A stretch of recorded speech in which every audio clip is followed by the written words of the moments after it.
ನಮಸ್ಕಾರ. ಒಂದು ವಾರದಲ್ಲಿ ನಮ್ಮ ರಾಷ್ಟ್ರದಲ್ಲಿ, ರಾಜ್ಯದಲ್ಲಿ, ನಮ್ಮ ಸುತ್ತಮುತ್ತ ಏನಾಯಿತು, ಏನು ನಡೆಯಿತು, ಮರೆಯುವ ಮುನ್ನ ಒಂದು ಸಣ್ಣ ಇಣುಕು ನೋಟ, ನಮ್ಮ ಮನದಾಳದ ಮೃದು ಮಾತುಗಳ ಒಂದು ಸಣ್ಣ ಲಘು ಹರಟೆ ಪ್ರಚಲಿತ. ಇದು ವಾರದ ತಕದಿಮಿತ್ತ. ನಮ್ಮೊಟ್ಟಿಗಿದ್ದಾರೆ ವಾಹಿನಿಗಳನ್ನು ಕಟ್ಟಿ ಬೆಳೆಸಿ ದುಡಿದಂತಹ ದಣಿವರಿಯದ ಹಿರಿಯ ಪತ್ರಕರ್ತರಾಗಿರ್ತಕ್ಕಂಥ ಈಶ್ವರ್ ದೈದೌಟ್ ಅವರು. ಮತ್ತೊಬ್ಬರು ಹಿರಿಯ ಪತ್ರಕರ್ತರು ಶ್ರೀವತ್ಸ ನಾಡಿಗೌರ ನಮ್ಮೊಟ್ಟಿಗಿದ್ದಾರೆ. ಈ ವಾರದ ಚರ್ಚೆಯನ್ನು ಅವರೊಂದಿಗೆ ಪ್ರಾರಂಭ ಮಾಡ್ತಾ ಇದ್ದೇನೆ. ಸರ್ ನಮಸ್ಕಾರ, ಕಾರ್ಯಕ್ರಮಕ್ಕೆ ನಮಸ್ಕಾರ, ಸ್ವಾಗತ. ಸರ್, ಕಳೆದ ವಾರ ನಮಗೆ ಬಹಳವಾಗಿ ಕಾಡಿದ್ದು, ಕಂಡಿದ್ದು ಈ ಮತಗಳು ಅದರ ಬಗ್ಗೆ ರ್ಯಾಲಿ ಆಯಿತು, ಚರ್ಚೆ ಆಯಿತು, ಪ್ರಕೋಪಗಳೆಲ್ಲ ಬಂದುಬಿಟ್ರು. ನನ್ನ ಆಲೋಚನೆ ಇಷ್ಟೇ, ಅದು ಸರಿಯೋ ತಪ್ಪೋ, ಆಧಾರ ಇದೆಯೋ ಇಲ್ವೋ, ಅದು ಯಾವುದನ್ನು ನಾವು ಪ್ರಶ್ನೆ ಮಾಡೋದಿಲ್ಲ. ಆದರೆ ಪ್ರತಿಪಕ್ಷಗಳ ಮನಸ್ಥಿತಿ ಯಾವ ಹಂತವನ್ನು ತಲುಪಿದೆ ಅನ್ನೋದ್ರ ಬಗ್ಗೆ ನಾವು ಚರ್ಚೆ ಮಾಡಲೇಬೇಕು. ಪ್ರಧಾನಮಂತ್ರಿಯವರಿಗೆ ನಿಮಗೆ ಸಮಾಧಿಯನ್ನು ತೋಡಿದ್ದೇವೆ, ಸಮಾಧಿಯನ್ನು ತೋಡ್ತೇವೆ, ಸಮಾಧಿಯಲ್ಲಿ ನೀವು ಈ ರೀತಿಯ ಪದಗಳನ್ನು ಬಳಸ್ತಕ್ಕಂಥ ವಾತಾವರಣಕ್ಕೆ ನಾವು ತಲುಪಿದ್ದೇವೆ, ಹಂತವನ್ನು ತಲುಪಿದ್ದೇವೆ ಅಂದರೆ ಇದು ರಾಜಕೀಯದ ಎಂತಹ ಸ್ಥಿತಿಯನ್ನು ನಮಗೆ ಅರ್ಥ ಮಾಡಿಸುತ್ತೆ. ಒಂದು ಕಡೆ ನಾವು ದ್ವೇಷ ಭಾಷಣದ ವಿಧೇಯಕವನ್ನು ಮಂಡನೆ ಮಾಡ್ತೀವಿ. ಇದು ದ್ವೇಷವಲ್ವೇ? ಇದು ಅಸಮಾಧಾನ ಅಲ್ವೇ? ಇದು ಏನನ್ನು ತೋರಿಸ್ತಾ ಇದೆ? ನೀವು ವ್ಯಕ್ತಿಗತವಾಗಿ ಮಾತಾಡೋದು ಬೇಡ. ಒಂದು ರಾಷ್ಟ್ರ ಇದೆ, ಒಂದು ಘನತೆ ಇದೆ, ಒಂದು ಹುದ್ದೆ ಇದೆ, ಆ ಸ್ಥಾನಕ್ಕೊಂದು ಗೌರವ ಇದೆ. ಪ್ರಧಾನಮಂತ್ರಿಯವರಿಗೆ ಸಮಾಧಿ ತೋಡುವಂತಹ ಮಾತುಗಳನ್ನು ಪ್ರತಿಪಕ್ಷದವರು ಆಡ್ತಾರೆ ಅಂತಂದರೆ ಇದನ್ನು ಒಪ್ಕೊಳ್ಳೋಕ್ಕೆ ಸಾಧ್ಯವೇ? ರಾಜಕೀಯ ಯಾವಂಥವನ್ನು ತಲುಪಿದೆ ಸರ್ ಬಂದು? ರಾಜಕೀಯ ಇಷ್ಟು ದೀರ್ಘ ಮಟ್ಟಿಗೆ, ದೊಡ್ಡ ಮಟ್ಟಿಗೆ ಆಗೋದಕ್ಕೆ ಕಾರಣನೇ ಈ ಟೆಲಿವಿಷನ್ಗಳು ಬಂದಿದ್ದು. ಮೊದಲು ಆ ಮಾಹಿತಿ ಜನರಿಗೆ ಸುಲಭವಾಗಿ ಸಿಗ್ತಾ ಇರಲಿಲ್ಲ. ಪತ್ರಿಕೆಗಳಲ್ಲಿ ಓದ್ತಾ ಇದ್ರು, ಇಲ್ಲ ಅದಕ್ಕೆ ಸಂಬಂಧಪಟ್ಟ ಹಾಗೆ ಬಹಳಷ್ಟು ಜನ ಮಾಹಿತಿ ಹಂಚ್ಕೋತಾ ಇದ್ರು. ಹಳ್ಳಿಯಲ್ಲಿ ಹೇಗೆ ಹಂಚ್ಕೋತಾ, ನಾನು ಹಳ್ಳಿಯಿಂದ ಬಂದವನು, ಅವ್ರು ಹೇಗೆ ಹಂಚ್ಕೋತಾ ಇದ್ದಾರೆ ಅಂತೇಳಿ. ಆಮೇಲೆ ಏನಾದರೂ ಅವರು ಮಾಹಿತಿ ಸಾಕಷ್ಟು ಸಿಗದೇ ಇದ್ದರೆ ಇನ್ನು ಯಾರಾದರೂ ರಸ್ತೆಯಲ್ಲಿ ಹೋಗುವವರಿಗೆ ಅದೊಂದು ಆಯ್ತಲ್ಲ ಪೆರಲದಲ್ಲಿ ಅದು ಏನು ಗೊತ್ತಾಯ್ತಂತ ನಾನು ಕೇಳ್ತಾ ಇದ್ರು. ಬಹಳ ಸರಳವಾಗಿ ಮಾತಾಡ್ತಾ ಇದ್ರು. ಇವತ್ತು ಜಾಗತಿಕವಾಗಿದೆ ಭಾರತ, ಒಂದು ದೇಶ ಆದರೂ ಕೂಡ ಜಾಗತಿಕವಾಗಿ ಪ್ರಾಮುಖ್ಯ ಬರ್ತಿದೆ. ಎರಡನೇದು, ನಾವು ಬೆಳಗಿನ ಇದು ನಾನು ಚಿಕ್ಕವನಾಗಿದ್ದಾಗ ಪೇಪರ್ ಬರಬೇಕಾದ್ರೆ ಮಾರನೇ ದಿವಸ ಬರ್ತಾಯಿತ್ತು. ಇವತ್ತು ಬೆಳಗಿಂದ ಸಂಜೆ ರಾತ್ರಿ ಎಲ್ಲ ನಿಮ್ಮ ಕೈಗೆ ಮಾಹಿತಿಗಳು ಎಷ್ಟು ಬರ್ತವೆ ಅಂತ ಇದೆ. ಇದರಲ್ಲಿ ಸತ್ಯ ಯಾವುದು, ಸುಳ್ಳು ಯಾವುದು, ತೊಂದರೆ ಕೊಡೋದು ಯಾವುದು ಅಂತ ನನಗಂತೂ ಅರ್ಥವೇ ಆಗುತ್ತೆ. ನೀವೊಂದು ಮಾತನ್ನು ಹೇಳಿದ್ರಿ ಚರ್ಚೆ ಪ್ರಾರಂಭದಲ್ಲಿ ನಾವು ಭೇಟಿಯಾದಾಗ, ಇವತ್ತು ಬರ್ತಿರ್ತಕ್ಕಂಥ ಸುದ್ದಿಗಳಲ್ಲಿ 40% ಬೋಗಸ್ ಅಂತಕ್ಕಂಥದ್ದು. ಯಾವುದೋ ಒಂದು ಸುದ್ದಿ ಅಲ್ಲ, ನಾನು ಯಾವುದೋ ಪತ್ರಿಕೆಯಲ್ಲಿ ಓದಿದೆ, ಅದನ್ನು ಟೆಲಿವಿಷನ್ನಲ್ಲಿ ಅವರು ಹೇಳಿದ್ದು ಕೇಳಿದೆ. ಮೊದಲೇ ಹಾಗಿದ್ದರೆ ನಾನು ಜ್ಞಾಪಿಸ್ಕೊಳ್ತಾ ಇದ್ದೆ ಯಾರು ಅಂತ, ನೀವು ಕರೆಯುವಾಗ ಗೊತ್ತಿರಲಿಲ್ಲ ನನಗದು. ಅವರು ಹೇಳ್ತಾ ಇದ್ರು, ಈ 40% ಸುದ್ದಿಗಳನ್ನ ನೋಡೋಕ್ಕೆ ಆಗೋದಿಲ್ಲ, ನಾವು ಯಾಕೆ ಸಮಯ ಹಾಳು ಮಾಡಬೇಕು ಅಂತ. ನಮ್ಮ ಅಜ್ಜಿ ಆ ಥರ ಹೇಳ್ತಾ ಇದ್ದೇನೆ, ಅದರ ಹೆಚ್ಚು ಕಮ್ಮಿ ಬಂದಿದೆ ಅಂದರೆ, ಅಜ್ಜಿ ಇವ್ರಿಗೆ ಬೇರೆ ಕೆಲಸ ಇಲ್ಲ, ನಾನು ನನ್ನ ಕೆಲಸ ಮಾಡುವಾಗ ಇವ್ರದ್ದು ಮಧ್ಯದ ಪಿಟಕಾಯನ ಏನು ಅಂತ ಕೇಳ್ತಾ ಇದ್ರು. ಆ ಸ್ಥಿತಿ ಬಂದಿದೆ ಈಗ. 40% ಇವತ್ತು ಬೋಗಸ್ ಸುದ್ದಿ ಅಂತ ಹೇಳ್ತಾರೆ. ನನಗೆ ಗೊತ್ತಿಲ್ಲ, I read it somewhere, paper ಯಾವುದು ಅಂತ ನನಗೆ ನೆನಪಿಲ್ಲ, ಬಟ್ ಅದನ್ನು ಓದಿದ್ದೀನಿ, ಹಾಗೆ ಇತ್ತದ್ರಲ್ಲಿ. ಸುಳ್ಳು ಸಾಮ್ರಾಜ್ಯಗಳನ್ನು ಕಟ್ಕೊಂಡು ಅಂದರೆ ಇವಾಗ ಏನಾಯಿತು ಅಂದರೆ, ಒಂದು ಟೆಲಿವಿಷನ್ನಲ್ಲಿ ಅವ್ರು ಹೇಳ್ದಾಗೆ, ಇನ್ನೊಂದು ತಮ್ಮ ಸಾಮಾಜಿಕ ಜಾಲತಾಣಗಳು ಬಂದ್ಬಿಡ್ತಲ್ಲ. ಮೊದಲಿಗೆ ಒಬ್ಬ ವ್ಯಕ್ತಿ ಒಂದು ಅಭಿಪ್ರಾಯ ವ್ಯಕ್ತಪಡಿಸಬೇಕಾಗಿತ್ತು ಅಂದರೆ ಅವನಿಗೆ ಒಂದು ಅವಕಾಶ ಇತ್ತು. ಏನಂದ್ರೆ ಒಂದು ಪತ್ರಿಕೆಯಲ್ಲಿ ಅವನಿಗೆ ಇದ್ದಿದ್ದ ಅವಕಾಶ, ಒಂದು ಪತ್ರಿಕೆಯಲ್ಲಿ ವಾಚಕರವಾಣಿ ಬರಿಬೇಕಾಗಿತ್ತು. ಅದು ಅಲ್ಲಿ ಒಬ್ಬ ಸಂಪಾದಕರ ದಾಟ್ಕೊಂಡು ಹೋಗ್ತಾ ಇತ್ತು. ಅವನ ಸಂಪಾದಕ ನೋಡ್ತಾ ಇದ್ದ, ಇವ್ರೇನೋ ಬರ್ದಿಯೇನಪ್ಪ, ಇದು ಪ್ರಕರಣ ಸುಳ್ಳು ಅಂತ ನೋಡಿ ಬರ್ತಾ ಇದ್ದ. ಈಗ ಹಂಗಿಲ್ಲ. ಈಗ ಸಾಮಾಜಿಕ ಜಾಲತಾಣದಲ್ಲಿ ನಿಮ್ಮ ಮನಸ್ಸಿಗೆ ಏನ್ ಅನಿಸ್ತೋ 5 ನಿಮಿಷದಲ್ಲಿ ನೀವು ಅದನ್ನ ಪ್ರಕಟಿಸ್ಬಿಡ್ತೀರಾ. ಅದು ಸತ್ಯೋ ಸುಳ್ಳು ಆ ತರ ಸಾಯಿಸೇ ಬಿಡ್ತಾರೆ. ಹೇಳ್ಬೇಡಿ, ಆ ಸ್ಥಿತಿ ನಮ್ಮ ಪತ್ರಿಕೋದ್ಯಮಕ್ಕೆ ಮತ್ತೆ ಜಾಲತಾಣಗಳಲ್ಲಿ ಯಾರಾದ್ರೂ ಗಣ್ಯರು ಅವ್ರ ಆಸ್ಪತ್ರೆ ಸೇರಂಗಿಲ್ಲ, ಅವ್ರು ಹುಷಾರಾಗಿ ಮನೆಗೆ ಬರ್ತಾರೋ ಬಿಡ್ತಾರೋ ಗೊತ್ತಿಲ್ಲ, ಆಸ್ಪತ್ರೆ ಸೇರಿದ್ರು ಅಂದ್ರೆ ಅವ್ರನ್ನ ಕಳ್ಸೇ ಬಿಟ್ಟಿರ್ತಾರೆ. ಅಂತ ಪರಿಸ್ಥಿತಿ ಇದೆ ಇವತ್ತಿನ ದಿವಸ. ಸೊ ನೀವು ಹೇಳ್ದಂಗೆ ಇದು ಪ್ರತಿಪಕ್ಷಗಳು ಯಾವ ರೀತಿಯ ಒಂದು ಹಂತನ ತಲುಪಿದೆ ಅಂತಕ್ಕಂಥದ್ದು ನಿನ್ನೆ ಈ ವಾರದ ಘಟನೆಗಳಿಂದ ನಡೀತಾ ಇದೆ. ಒಂದು ಪಾರ್ಲಿಮೆಂಟ್ ನಡೆಯಕ್ಕೆ ಬಿಡಲ್ಲ. ನೀವು ರಸ್ತೆಯಲ್ಲಿ ಚರ್ಚೆ ಮಾಡೋದ್ರ ಬದಲು ಪಾರ್ಲಿಮೆಂಟ್ ಅಲ್ಲಿ ಚರ್ಚೆ ಮಾಡ್ಬೋದಲ್ಲ ನೀವು. ಮಾತಲ್ವೇ? ಹೌದು ಹೌದು. ನೀವು ಪಾರ್ಲಿಮೆಂಟ್ ಅಲ್ಲಿ ಕೂತ್ಕೊಂಡು ಒಂದು ಡೆಕೋರಮ್ ಅಲ್ಲಿ ಚರ್ಚೆ ಮಾಡ್ಬೋದು. ಅದ್ಬಿಟ್ಟು ಬೀದಿಗಿಳಿದ್ಬಿಟ್ಟು ಅಲ್ಲಿ ಮಾಡಿದ್ರೆ ಏನು ಉಪಯೋಗ ಇದೆ? ಅದು ಅದಕ್ಕೋಸ್ಕರ ಒಂದು ಸದನ ಇದೆ ಅಲ್ಲ, ಅದಕ್ಕೆ ಎಲ್ಲ ಚುನಾಯಿತ ಕೋಟ್ಯಾಂತರ ರೂಪಾಯಿ ಖರ್ಚು ಮಾಡ್ತೀವಿ ನಾವು. ಚುನಾಯಿತ ಪ್ರತಿನಿಧಿದ್ದಾರೆ, ಜವಾಬ್ದಾರಿ ಇದೆ, ಎಲ್ಲರೂ ನೋಡ್ತಾ ನಮ್ಮ ಇದ್ದಾರೆ. ತೆರಿಗೆ ಹಣ ಖರ್ಚಾಗ್ತಾ ಇದೆ ದಿನಕ್ಕೆ. ಭತ್ಯೆ ತಗೊಂತಾರೆ ಅವರು. ಮತ್ತೆ ಅದಕ್ಕಿಂತ ಎಷ್ಟು ಖರ್ಚಾಗತ್ತೆ? ಇಲ್ಲಿಂದೆಲ್ಲ ಡೆಲ್ಲಿನಲ್ಲಿ ಹೋಗಿರ್ತಾರೆ, ಅಲ್ಲಿ ಕೂತಿರ್ತಾರೆ, ಒಂದು ಮಾತಾಡೋದಕ್ಕೆ ಏನು ಅವರಿಗೆ ಆಗ್ತಾ ಇದೆ ಗೊತ್ತಾಗ್ತಾ ಇಲ್ಲ. ಒಟ್ಟಲ್ಲಿ ಒಂದು ಅಟೆನ್ಷನ್ ಬೇಕು. ನಾವು ಒಂದೇನೋ ಒಂದು ಹೇಳ್ದಂಗೆ ನಾವು ಸತ್ಯವೋ ಸುಳ್ಳು ಒಂದು ಇದಿದೆಯಲ್ಲ, ಒಂದು ಸುಳ್ಳನ್ನ ಪದೇ ಪದೇ ಹೇಳಿದ್ರೆ ಅದು ಸತ್ಯ ಆಗ್ಬಿಡುತ್ತೆ ಅಂತ ಆ ಥಿಯರಿನ ಅನ್ಸ್ಕೊಳ್ಸುತ್ತಾರೆ. ಅಲ್ಲ, ಒಂದು ಮಾತು ನೀವು ಹೇಳಿದ ಕಾರಣ ಹೇಳ್ತೀನಿ. ನೀವು ಹಳ್ಳಿಗಳಿಗೆ, ನಾನು ಹಳ್ಳಿನಲ್ಲೇ ಹುಟ್ಟಿದವನು. ಅಲ್ಲಿ ಯಾರಾದರೂ ಸಿಕ್ಕಿದಾಗ, ನಾನು ಟಿ ವಿಲಿದ್ದೀನಿ, ಪೇಪರ್ನಲ್ಲಿ ಗೊತ್ತಿರ್ತದೆ ಹಳೆ ಸ್ನೇಹಿತರೆಲ್ಲ, ಅವರಿಗೆ ಬೇರೆ ಕೆಲಸ ಇಲ್ಲ, ಸೀದಾ ಈ ಸುದ್ದಿ ಹಾಕೋದು ಅಂತ ಹೇಳ್ತಾರೆ. ಅದು ಎಷ್ಟೋ ಲೊಟ್ಟ ಇರ್ತದೆ ಅಂತಾರೆ. ಹೇಗೆ ಅದು ಸರಿ ಇಲ್ಲ ಅಂತಾರೆ. ನಮ್ಮ ಹಳ್ಳಿಯಲ್ಲಿ ಯಾರು ಕಾಲೇಜಿಗೆ ಹೋದವರಲ್ಲ, ಪತ್ರಿಕೆಯನ್ನು ಅಪರೂಪಕ್ಕೆ ಓದುವರು, ಅವರು ವಿಮರ್ಶೆ ಮಾಡೋಕ್ಕೆ ಪ್ರಾರಂಭ ಆಗಿದ್ದಾರೆ. ಮೀಡಿಯಾ ಹೇಗೆ ಹೋಗ್ತಾ ಇದೆ, ಯಾಕೆ ಸುಮ್ಮನೆ ಕೂತಿದ್ದೀರಿ ನೀವು ಅಂತಾರೆ. ನಾನು ಹೇಳೋದು, ನನಗೆ ಕೆಲಸ ಇಲ್ಲ, ಸಂಬಳ ಬರೋದಿಲ್ಲ, ಆದರೆ ನಾನು ಮನೆಯಲ್ಲೇ ಕೂತಿರ್ತೇನೆ, ನೋಡ್ತೇನೆ ಬೇಕಾದಾಗ ಅಂತ ಹೇಳಿದ್ದೇನೆ. ಸತ್ಯ ಸುಳ್ಳು ಅಂತ ಹೇಳೋದಕ್ಕೆ ನನಗೆ ಅದನ್ನು ವೆರಿಫೈ ಮಾಡೋದಕ್ಕೆ ಸೋರ್ಸ್ ಏನು? ಮತ್ತೆ ಟಿ ವಿ ನೋಡಬೇಕು, ಇಲ್ಲ ಪೇಪರ್ ನೋಡಬೇಕು. ಇಲ್ಲಿ ಕೂತ್ಕೊಂಡು ನನಗೆ ಡೆಲ್ಲಿಲಿ ಏನಾಗುತ್ತೆ ಗೊತ್ತಾಗೋದಕ್ಕೆ ಮೊಬೈಲ್ನಲ್ಲಿ ಬರ್ತದೆ. ಯಾರ ಸ್ನೇಹಿತರಿದ್ದಾಗ ನೀವು ಕಿವಿಗೊಂದು ಇಟ್ಟುಕೊಂಡ್ಬಿಟ್ರೆ ಕ್ಷಣಕ್ಕೆ ಬರ್ತದೆ. ನನಗೆ ಕಿವಿ ನೋವಾಗ್ತದೆ, ಆದರೆ ನಾನು ಮೊಬೈಲ್ನಲ್ಲಿ ಇಡೀ ದಿವಸ ಅದನ್ನು ಕೇಳೋದಿಲ್ಲ. ನನಗೆ ಒಂದು ಕಾಡುವಂಥ ಸಾಮಾನ್ಯವಾಗಿರ್ತಕ್ಕಂಥದ್ದು ಏನು ಅಂದರೆ, ಈ ಪ್ರತಿನಿಧಿಗಳಿಗೆ ನಮ್ಮನ್ನು ನೋಡ್ತಾ ಇದ್ದಾರೆ ಜನಗಳು, ನಮ್ಮನ್ನು ಅಬ್ಸರ್ವ್ ಮಾಡ್ತಿದ್ದಾರೆ ಅಂತಕ್ಕಂಥ ಸೂಕ್ಷ್ಮತೆ ಕಾಡೋದಿಲ್ವೇ ಅಂತ ನನಗೆ. ಅಲ್ಲ, ನನಗನ್ಸುತ್ತೆ ಅವರು ಕಾಡ್ತಾ ಇದ್ರು ಅದೆಲ್ಲ ದಾಟ್ಬಿಟ್ಟಿದಾರೇನೋ ಅಂತ. ಅಂತ ಮೀರ್ಬಿಟ್ಟಿದ್ದಾರೆ. ನಮ್ಮ ಪಾಡಿ ನಾವಿರ್ತೀವಿ, ನಿಮ್ಮ ಪಾಡಿ ನೀವಿರಪ್ಪ, ಏನು 5 ವರ್ಷ ಆದ್ಮೇಲೆ ಎಲೆಕ್ಷನ್ ಬರುತ್ತೆ, ಹೆಂಗೋ ಗೆದ್ಕೊಂಡು ಬರ್ತೀವಿ, ಗೆದ್ದ ಮೇಲೆ ನಿಮ್ಮ ಪಾಡ್ ನಿಮಗೆ, ನಮ್ಮ ಪಾಡ್ ನಮಗೆ ಅನ್ನೋ ಪರಿಸ್ಥಿತಿ ತಲುಪಿಬಿಟ್ಟಿದ್ದಾರೆ ಅಂತ ಅನಿಸುತ್ತೆ. ಆ ಮೊದಲು ನೀವು ನೋಡಿರ್ತೀರ, ಒಂದು ನಾನು ನೋಡ್ದಂಗೆ ಲೋಕಸಭೆಯಲ್ಲಾಗಲಿ, ಒಂದು ಅಸೆಂಬ್ಲಿಲಾಗಲಿ, ಆ ಸ್ಪೀಕರು ಅವರ ಆಸನದಿಂದ ಎದ್ದು ನಿಂತರೆ ಎಲ್ಲರೂ ಸದಸ್ಯರು ಕುತ್ಕೊಂತ ಇದ್ರು. ಈಗ ಸ್ಪೀಕರು ಅವ್ರ ಮಾತು ಕೇಳೋ ಪರಿಸ್ಥಿತಿ ಇಲ್ಲ. ಅವ್ರು ಎದ್ದು ನಿಂತರೂ ಕೇಳಲ್ಲ, ಟೇಬಲ್ ಕುಟ್ಟಿದ್ರು ಕೇಳಲ್ಲ ಅಂತ ಪರಿಸ್ಥಿತಿಗೆ ನಮ್ಮ ಮುಂದೂಡ್ಬೇಕು. ಅಷ್ಟೇ ಮುಂದೂಡೋದು, ತಾತ್ಕಾಲಿಕವಾಗಿ ಮುಂದೂಡೋದು. ಹೇಳ್ತೀನಿ ನಾನು. ಹಳ್ಳಿನಲ್ಲಿ ಸಾಮಾನ್ಯವಾಗಿ ಪೇಪರ್ ಓದುವವರು ಮತ್ತೆ ಟಿವಿ ನೋಡೋರು ಹೇಳ್ತಾರೆ, ಇವರಿಗೆ ಬೇರೆ ಕೆಲಸ ಅಲ್ಲ, ನಾಳೆ ಇನ್ನೊಂದು ಹೇಳ್ತಾರೆ ನೋಡ್ಬಿಟ್ಟು ಮತ್ತೆ ಬೊಕ್ಕಡೆ ಅಂತಾರೆ ತುಳುವಿನಲ್ಲಿ.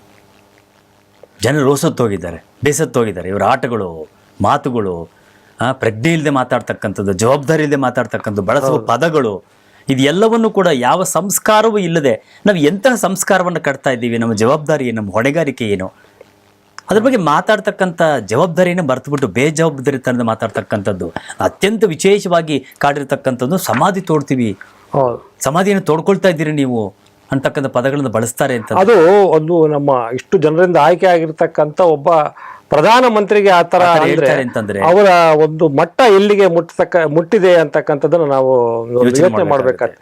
ಒಲಿ ಅವರು ಆ ವ್ಯಕ್ತಿಗಿಂತ ಹೆಚ್ಚಾಗಿ ಅವರು ಅಲ್ಲಿ ಆ ಸ್ಥಾನದಲ್ಲಿ ಕೂತ್ಕೊಂಡಿರೋ ವ್ಯಕ್ತಿ ಇರ್ಬೋದು, ಆದ್ರೆ ಆ ಹುದ್ದೆ ಇದೆಯಲ್ಲ, ಸ್ಥಾನ ಇದೆಯಲ್ಲ, ಪ್ರಧಾನ ಮಂತ್ರಿ ಇದೆಯಲ್ಲ, ಅದು ನಮ್ಮ ಸಂವಿಧಾನದಲ್ಲಿ ಕೊಟ್ಟಿರ್ತಕ್ಕಂಥ ಒಂದು ಹುದ್ದೆ ಅಲ್ಲ. ಅದಕ್ಕಾದ್ರೂ ಗೌರವ ಕೊಡ್ಬೇಕಲ್ಲ ಆ ಹುದ್ದೆಗೆ. ರಾಷ್ಟ್ರಪತಿ ಬಗ್ಗೆನೇ ಮಾತಾಡ್ತಾರೆ ನಮ್ಮವರು ಹಗುರವಾಗಿ. ನೀವು ವ್ಯಕ್ತಿ ಕೊಡಬೇಡಿ, ರಾಷ್ಟ್ರಪತಿನ ಬಿಟ್ಟಿದ್ದಾರೆ, ರಾಷ್ಟ್ರಪತಿಯವ್ರ ಬಗ್ಗೆನೇ ಮಾತಾಡ್ತಾರೆ, ಪ್ರಥಮ ಪ್ರಜೆ ಬಗ್ಗೆನೇ ಮಾತಾಡ್ತಾರೆ, ಹಗುರವಾಗಿ ಮಾತಾಡ್ತಕ್ಕಂಥದ್ದು. ಸ್ಥಾನಕ್ಕೆ ಅದೆಲ್ಲ ಗೌರವ ಇಲ್ಲ.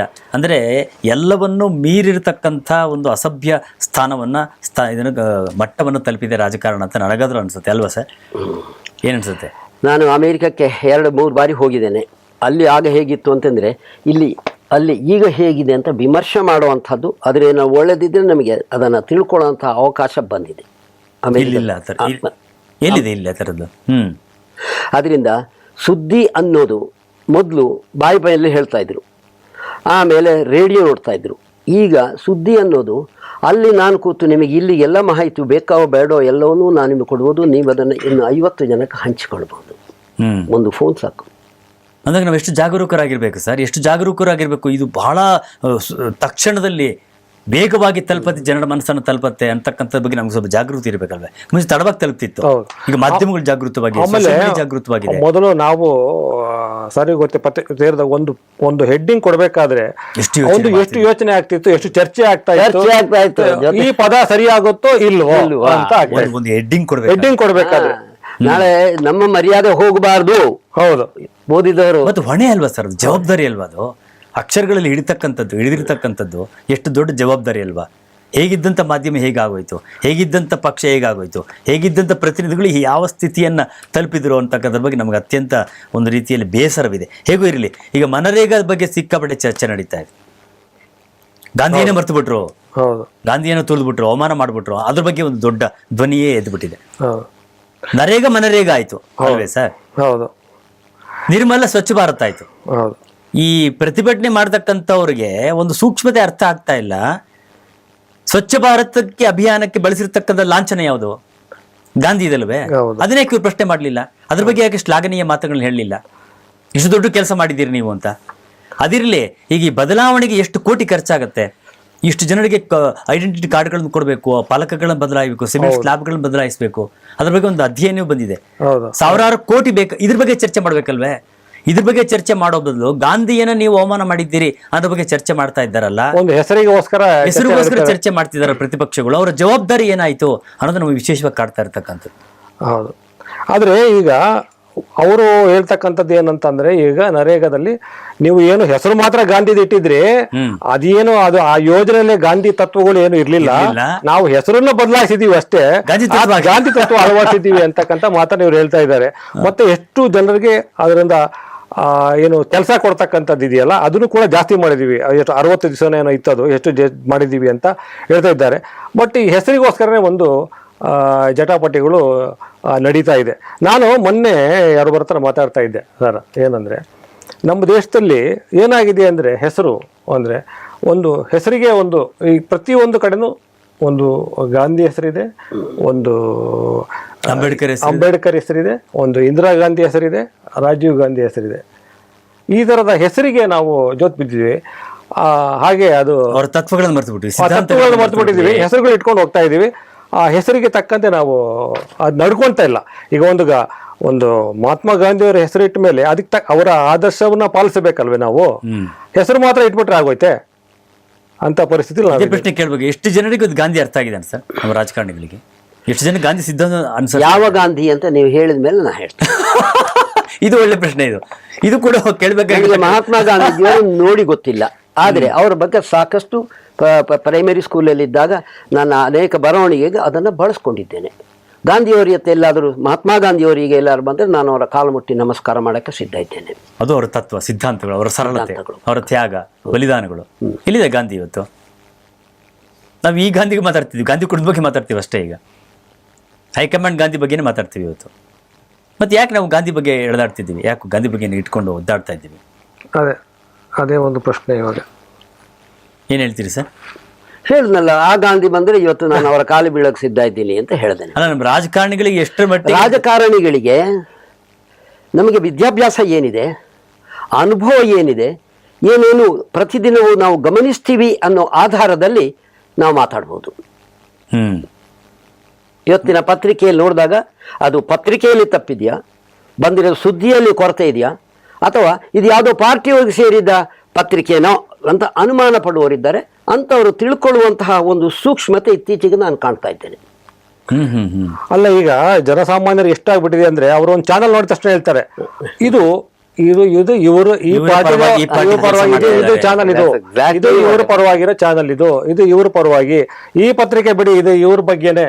ಜನ ಅವರು ಆ ಪತ್ರಿಕೆಯಲ್ಲಿ ನೋಡೋದಕ್ಕಿಂತ ಮೊದಲೇ ಅವರೊಂದು ಅದಕ್ಕೊಂದು ನಿರ್ಧಾರಕ್ಕೆ ಬಂದ್ಬಿಟ್ಟಿರ್ತಾರೆ, ಇದು ಈ ಪತ್ರಿಕೆ ಇವ್ರದ್ದು ಬಿಡಿ, ಇದು ಹಣೆ ಬರ ಇಷ್ಟೇ ಈ ಪತ್ರಿಕೆಯಲ್ಲಿ ಅಂತ, ಅಥವಾ ಈ ಚಾನಲ್ ಈ ತರ ಅಂತ ನಿರ್ಧಾರ ಮಾಡಿಬಿಟ್ಟಿರ್ತಾರೆ. ಎಲ್ಲ ಪತ್ರಿಕೆಗಳು, ವಾಹಿನಿಗಳು ಒಂದು ಪಕ್ಷದ ಮುಖವಾಣಿ ಕೆಲಸ ಮಾಡ್ತೀವಿ. ಅಕ್ಷರ ಬಾರದಂತಹ ನಮ್ಮ ಊರಿನ ಜನರು ಕೂಡ ಆ ಪತ್ರಿಕೆ ಯಾವುದು, ಇವರು ಯಾವ ಹೇಳಿದ್ದಾರೆ ಅಂತ ಕೂತ್ಕೊಂಡು ಆರಾಮಕ್ಕೆ ಮರದ ಅಡಿಯಲ್ಲಿ ಚರ್ಚೆ ಮಾಡ್ತಾರೆ, ನಗ್ತಾರೆ. ನೀವು ಹೇಳ್ದಂಗೆ ಏನಂದ್ರೆ, ಹೆಸರು ನೀವು ಹೇಳಿದ್ರೆ ಹೆಸರು ಬದಲಾವಣೆ ಮಾಡಿದ್ದಾರೆ ಅಂತ. ಅದಕ್ಕಿಂತ ಹೆಚ್ಚಾಗಿ ನೀವು ಹೇಳ್ದಂಗೆ ಆ ಹೆಸರಿನಲ್ಲಿ ಏನೇನು, ಅದೇ ನೀವು ಹೇಳಿದ್ರಲ್ಲ, ಈಗ ಅದು ಎಷ್ಟೊಂದು ಖರ್ಚಾಗುತ್ತೆ, ಆ ಒಂದು ಯೋಜನೆ ಹೆಸರನ್ನ, ಅದು ಪ್ರತಿಪಕ್ಷ ಜವಾಬ್ದಾರಿ, ಅದನ್ನ ಚರ್ಚೆ ಮಾಡ್ಬೇಕಾಗಿತ್ತು. ಯಾಕಪ್ಪ ಹೆಸರು ಚೇಂಜ್ ಮಾಡ್ಬಿಟ್ಟು ಇಷ್ಟೊಂದು ಕೋಟಿಗಟ್ಲೆ ಅದನ್ನೇ ನೀವು ಬೇರೆದಕ್ಕೆ ಬಳಸಬಹುದಾಗಿತ್ತು.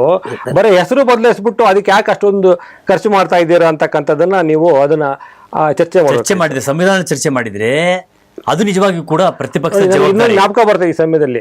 ಈಗ ಒಂದು 10 ವರ್ಷದ ಕೆಳಗಡೆ ಏನು ಒಂದು ಬ್ಯಾಂಕಿನ ಹೆಸರು ಬ್ಯಾಂಕ್ನವರು ಒಂದು ಆ ಬ್ಯಾಂಕಿನ ಲೋಗೋ ಬದಲಾಯಿಸಿದ್ರು. ಹೌದು, ಸಾವಿರಾರು ಕೋಟಿ ಖರ್ಚು ಮಾಡಿದ್ರು. ಅದು ಏನಕ್ಕೆ ಬದಲಾಯಿಸಿದ್ರು ಲೋಗೋ ಗೊತ್ತಿಲ್ಲ.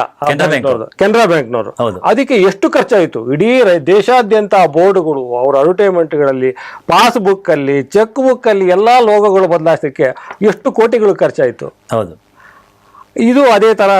ಇದನ್ನ ನೀವು ಹೇಳ್ದಂಗೆ ಪ್ರತಿಪಕ್ಷಗಳು ಹೆಸರು ಚೇಂಜ್ ಮಾಡಿದ್ದೀರಾ ಅನ್ನೋದು ಒಂದು ಪ್ರಶ್ನೆ ಇಟ್ಕೊಂಡ್ಬಿಟ್ಟು ಇದನ್ನ ಪ್ರಶ್ನೆ ಮಾಡ್ಬೇಕಾಯ್ತು. ಯಾಕಪ್ಪ ಹೆಸರು ಚೇಂಜ್ ಮಾಡ್ಬಿಟ್ಟು ನಿಮ್ಗೆ ಏನು ಇತ್ತು, ಹೆಸರಿಂದ ಏನು ತೊಂದರೆ ಆಗ್ತಾ ಇತ್ತು, ಆ ಹೆಸರು ಇಟ್ಕೊಂಡು ನಿಮ್ಮ ಏನು ತತ್ವ ಏನು ಆದ ನೀವೇನೇನು ಬದಲಾವಣೆ ಮಾಡ್ಬೇಕಿತ್ತಲ್ಲ ಅದನ್ನ ಮಾಡಿ ಅಂತ ಇದ್ರ ಬಗ್ಗೆ ತುಂಬಾ ಅದ್ಭುತವಾದ ಲೇಖನ ಬಂದಿತ್ತು ಪತ್ರಿಕೆಯವರು ತುಂಬಾ ಜವಾಬ್ದಾರಿಯುತವಾಗಿರ್ತಕ್ಕಂಥ ಪಾತ್ರವನ್ನ ಮಾಡಿದ್ದಾರೆ. ಸಂಪೂರ್ಣವಾದ ವಿವರಗಳನ್ನು ಕೊಟ್ಟಿದ್ದಾರೆ.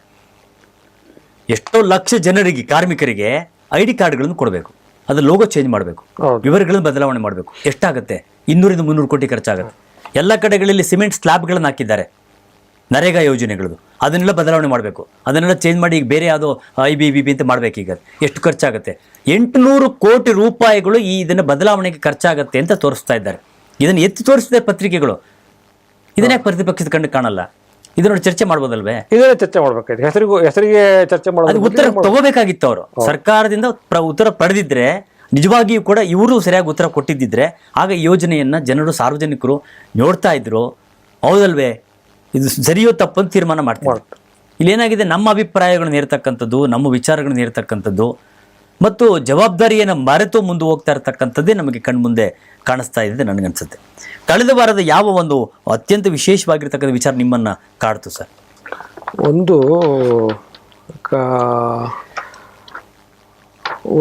ನಾನು ಗಮನಿಸ್ದಂಗೆ ಇಲ್ಲಿ ನಾವು ನಿನ್ನೆ